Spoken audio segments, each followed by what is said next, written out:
Hey guys, it's Jimmy Bremner and Dexter the boy on the urban trail in the 416, and we're taking a bit of shelter here because it looks like there might be some rain coming in. Of course, I can set up my shelter, my poncho and everything else here, but probably do the video and skedaddle. Okay, so that said,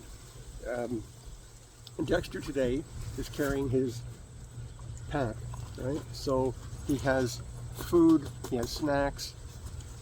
On this side we've got water and a bowl for him to drink out of, and he actually likes carrying this. Of course we have bags in there for obvious reasons, but everything concerning Dexter, that's his little pack that he carries. That takes some of the burden off of me.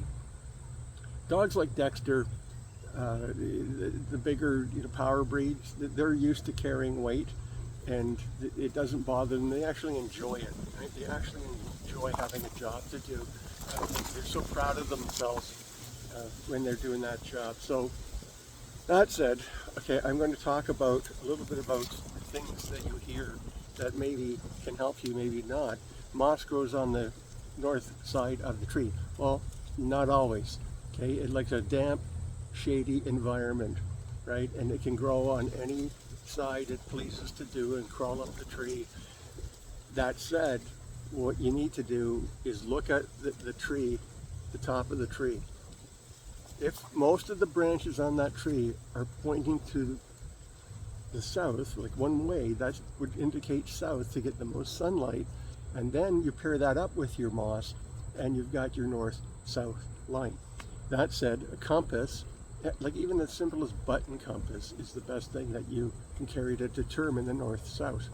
What I find interesting about Google Maps and the other map apps is that you could be in a different part of the world and you plot a course and it says walk north. Well, which way is that? That's why I always carry a compass to sort that out. Once I sort that out, we're good to go and we can get on our way. The other thing is like fast water. If it's fast water with rapid, you can just go down there and drink it. You can't, okay? You're gonna boil it and use your, water tabs or some bleach. You're gonna do something to disinfect that water. And it looks like it's, something you can drink from, but there's protozoa in there, there's bacteria, there's all kinds of little tiny things in there that boiling and your water tabs will kill, and then you have some water to drink. I can make a fire with 2 sticks. I can't do it. Okay, so I carry a lighter, I carry a ferro rod, flint and steel, char cloth, all of those other things. I carry that because you know what? In Canada, what I find interesting is a lot of the videos that you see are in places that don't have the winter that Canada does. Even in the summer, I can go north of Toronto now and still find snow on the ground. Right? Everything is damp, everything is wet, and if you think you're going to rub a couple of sticks together, bow drill, whatever it is, it's not gonna happen. Like a good thing to do is, like in your kit, is carry a 20-minute road flare, because that will help you with sustaining that fire and getting it going and using it for whatever you need to do, keeping it warm, cooking, what have you. Snake bites. Well, in Canada, we're pretty lucky here. We don't have any poisonous snakes per se. Okay, we have the Mississauga rattler, but it's like a tiny little thing, and it's only seen in Western Ontario. If you go out to like Alberta and such, then you have the diamondback rattlers, but for the most part we don't have anything like that we need to worry about.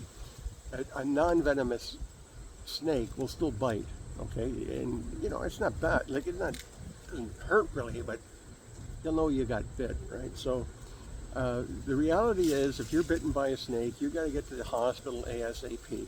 And this is not medical advice, but my understanding is if I'm bit in the hand, I'm going to wrap my whole arm tight, with some of the elasto tape or whatever I have to prevent the migration of the venom from my hand to the rest of my body. But that said, you need to get to a hospital. I can eat what animals eat. Well, no, you can't. Because Dexter can eat a license plate, all right? He can eat socks. He can, you name it, he'll eat it, and he'll be fine, right? So you can't go along like watching animals and say, I'm going to eat what that, bird ate or what have you, because they just have a different internal constitution that can look after, those things that the delicate human can't handle. Again, like things that like edible plants, I'm not, I don't have any expertise on edible plants, but what I do know from my lived experience is I know what a wild strawberry looks like, a wild raspberry, and blueberries. Okay, I know what that looks like. I know a dandelion. I know a chestnut. I know some things, and I have confidence I can eat those because I did it as a kid in Northern Ontario. Wild raspberry, blueberries, strawberries, we did all of that. But you got to remember, like anything that, with the exception of strawberry and raspberry, anything that's red is that's like a no-go.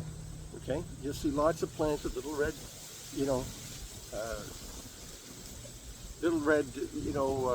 berries on them, and you can't eat that, right? So don't do it. And probably I'm going to end with this: mushrooms. Okay, don't ever, as much confidence and what you think you eat the wrong mushroom, it's a death sentence. Okay, and so you try not to do that, right? Like just like you say, pack your pack, right, and carry the food that you need. We talked about the fire ban last time, and again, right now, what do you need? You need your canned goods, your freeze-dried goods, your power bars and such, right? So everything changes as the environment changes. If you can adapt to the environment, you can survive, not a problem whatsoever, right? But it's always like what you know and not what you carry, right? So with that said, Dexter's just lying down here, he's a little tired. Come on, buddy. It's Jimmy Bremner and Dexter the boy, CTOA, Urban Trail. Please like, subscribe, notification, and comment. Love the comments. CTOA, Urban Trail, 416, and we're out.